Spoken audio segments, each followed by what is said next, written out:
being done by an expert cook. Don't try this at home all by yourself, it could be dangerous.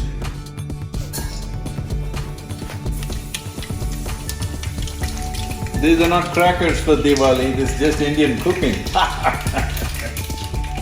I was to visit the construction sites and various other things in the ashram, but it's a very wet day, so I decided I'll do some Indian cooking.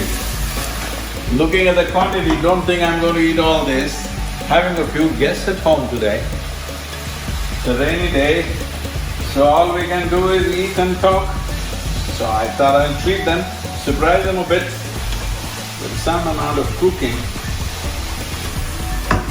This is the kind of cooking which needs your involvement every moment.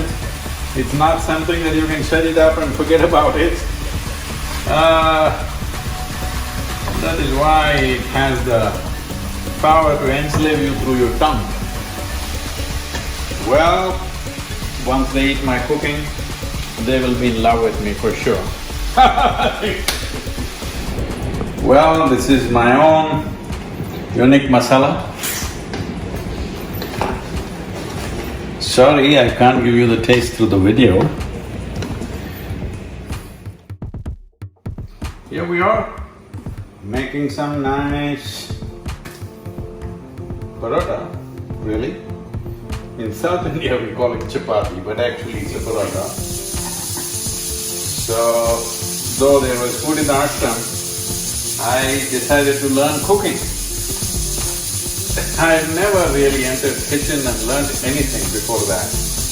But because I thought it would be very meaningful and important because Radhe loved Vidhi's cooking so much and Vidhi had learned cooking from my mother. So I went back to my sister, picked up a few things, then developed many things of my own.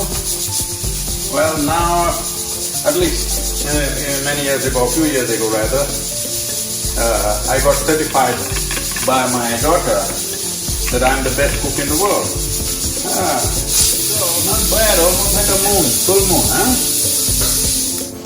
I'm saying if the chapati looks like the map, at least if you get in Australia, you're doing okay. South America, bad.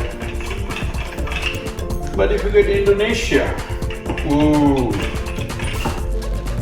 We need to go back to school.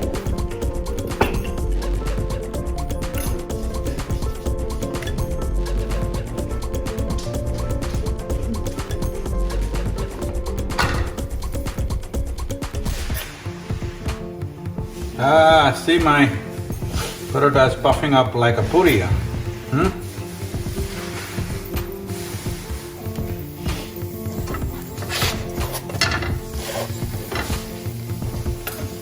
it just cooked inside with hot air. Radhe, eppadi irukudhu?